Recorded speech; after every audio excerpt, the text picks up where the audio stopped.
Bonjour à tous et bienvenue dans ce nouvel épisode de cette série des decks d'animé. Je le rappelle, la playlist Yu-Gi-Oh! GX, et nous sommes déjà sur le 4e deck que j'ai à vous présenter, pas des moindres puisqu'il s'agit du grand frère de Cyrus qu'on a vu mardi. D'ailleurs, si vous avez raté la vidéo de mardi, n'hésitez surtout pas à regarder et à reconstruire ce deck des monstres roïdes, puisqu'aujourd'hui nous allons attaquer le deck des cyber dragons avec Zane Truesdale à l'affiche. Je pense que c'est un dueliste que beaucoup parmi vous ont énormément apprécié dans vos enfances ou même encore à l'heure actuelle, puisque Konami a un certain amour pour cet archétype cyber dragon, puisqu'ils essayent de sortir de plus en plus de cartes et surtout de réimprimer pas mal de ces cartes là, parce que ça fait partie des nostalgies qu'aime Konami et qu'aiment les gens à donner en fait en termes de réimpression, de réédition et de support également, tels que les yeux bleus, etc. Un personnage qui d'ailleurs fait un petit peu un clin d'œil à Seto Kaiba dans l'aspect arrogant, dans l'aspect combativité. Honnêtement, je trouve qu'il y a un petit air de Seto, un mélange en fait entre Chad et Zane font un vrai Seto Kaiba. Attention, je m'emballe peut-être un petit peu, mais n'hésitez surtout pas à me dire dans l'espace commentaire ce que vous pensez de ce personnage de Zane Truesdale, de son deck Cyber Dragon. Si vous aussi vous avez déjà joué un jour Cyber Dragon, n'hésitez surtout pas à liker la vidéo pour tout simplement le référencement et pour participer bien sûr à la mise en avant de ce concept des séries d'animé, et bien sûr à vous abonner si c'est toujours pas fait. Nous sommes donc partis pour ce deck de Zane Truesdale. Alors les amis, pour moi, Zane Truesdale, c'est facilement 4 étoiles sur 5, et c'est notre première grosse note pour cette série d'animés, à savoir que le premier deck de Jaden était de 3 étoiles. On voit vraiment que même dans les premières saisons, eh bien Zane, il est vraiment au-dessus du lot, il est considéré bien évidemment comme le meilleur élève de la Duel Academy, il mériterait presque son 5 étoiles sur 5 avec son incroyable confiance en lui, sa capacité destructrice à éliminer tous ses adversaires. Je ne lui ai pas mis 5 étoiles puisque personnellement je trouve qu'il est meilleur quand il se relève de son préjudice et quand il fait sa chute de professionnel, etc. C'est que mon avis, même s'il rechute à cause de ses états de santé, je le trouve meilleur après.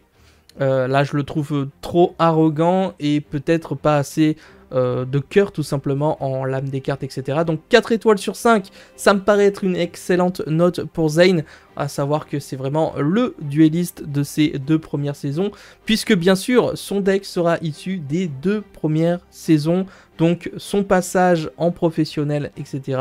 Et malheureusement sa chute également dans ce point de vue là de professionnel, où vraiment il se rend compte que c'est très très compliqué de se maintenir au sommet.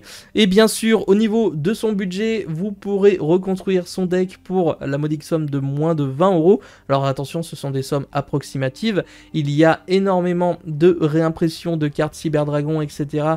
De son deck complet dans les boutiques, que ce soit des decks de structure, des coffrets de deck également. Vous avez le dernier qui a été réimprimé, qui est dans les decks des dragons légendaires. Vous pourrez retrouver une excellente base des cyber dragons à l'intérieur, si ce n'est que les autres cartes à l'unité ne vous coûteront non plus pas très cher pour réaliser ce deck. Et enfin, bien sûr, quand on pense Zane Truesdale, on pense évidemment au cyber dragon, carte que j'ai évidemment choisie en carte favorite pour cette vidéo. Encore une fois, on pourrait choisir des monstres fusion, des monstres magie beaucoup plus impactantes. Personnellement, je reste sur Cyber Dragon pour le moment, car ça reste la carte qui le définit le plus. Nous sommes donc partis à la découverte du deck profile de Zane Truesdale saison 1 et 2. Il y aura du coup un deuxième deck prévu pour la saison 3 et 4. Vous savez que Yu-Gi-Oh! GX, il n'y a eu que 4 saisons, dont une jamais sortie en français. Nous avons bel et bien du coup le dragon ultime cyber ténébreux, qui sera la fusion entre le dragon cyber ténébreux et le dragon cyber ultime, donc ça fera le lien. Ici je l'ai ajouté parce qu'il de mémoire il fait une petite apparition, alors je sais plus si c'est à cause du manga ou autre, mais bon, je l'ai ajouté parce que c'est une toute nouvelle. Le dragon cyber ultime, qui aurait pu être la carte favorite de Zane, bien évidemment, elle est juste incroyable. Encore une fois, vous avez énormément de cartes speed duel qui vous permettront de compléter ce deck cyber dragon. Hop, donc ici j'en ai mis plusieurs, donc le dragon cyber ultime, nous avons le cyber dragon jumelé bien évidemment également en x2 ici pour être sûr d'avoir de quoi jouer, le dragon cyber ténébreux qui coûtait vraiment très cher à un moment donné mais qui a été réimprimé, donc vous pouvez avoir à moindre coût ce petit monstre, Chimera Tech Over Dragon. Pour conclure cet extra deck de Zane, nous passons désormais au main monstre avec le cyber dragon et je suis très fier d'avoir le CT03, un des tout premiers sortis en secret qui était dans les teens à la toute époque. Donc je crois que je sais pas si c'est pas 2003, ça me paraît, enfin je pense que c'est ça, je pense que c'est 2003. Donc c'est une très vieille carte et encore une fois les cyber dragons c'est pas ce qui manque en réimpression. Donc vous choisissez bien évidemment celui qui vous plaît le plus. J'ai décidé de mettre 3 raretés différentes pour le fun avec la rareté d'Usa que je trouve magnifique également pour ce deck de Zane. Nous avons par la suite le cyber dragon laser. Ici ça me rappelle énormément de souvenirs personnellement avec le cyber dragon barrière, les tout premiers cyber dragons qu'il a joué. Nous avons également, non pas un cyber dragon, mais bien et bien un autre dragon, c'est le dragon abominable qui fera partie de ce deck qui a été joué par Zane lors des premières saisons de Yu-Gi-Oh! GX. Nous avons ensuite évidemment tout le package des cyber ténébreux avec la queue cyber ténébreuse, le tranchant cyber ténébreux, la corne cyber ténébreuse, et nous avons ensuite cyber Eltana, le cyber Kirin, cyber dragon proto, le cyber vouivre cuirassé, Ouroboros cyber et le naga cyber suivi de cyber phoenix.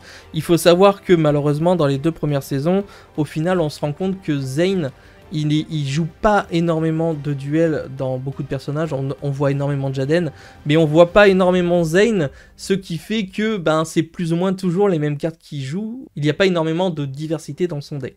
Nous passons désormais aux magies et aux pièges où il y en a quand même pas mal pour ce deck de Zane, avec évidemment la fusion du futur, carte incroyable dans cette ère Yu-Gi-Oh! GX, magie économique qui jouera en lien avec son petit frère Cyrus, unité de génération photonique, pot de cupidité évidemment parce que le pot de cupidité comme je vous l'ai dit mardi et elles sont quasiment dans tous les decks dans cet univers Yu-Gi-Oh! GX, Cyber Éternel qui est sorti très récemment et qui fait bel et bien une apparition dans l'épisode, je crois qu'il joue contre Isidore ou un truc comme ça, Lien de puissance, la carte qu'il a donnée à son frère mais qui joue également et lui sait s'en servir très clairement, la diffusion x2 évidemment puisqu'on a vraiment beaucoup cette action jouée par Zane, c'est-à-dire qu'il va énormément jouer des fusions avec une technique bien particulière pour attaquer et pour terminer l'adversaire, c'est juste fou. La charité gracieuse, le limité removal, zone cybernétique, nous avons le Monster Reborn bien entendu, les polymérisations,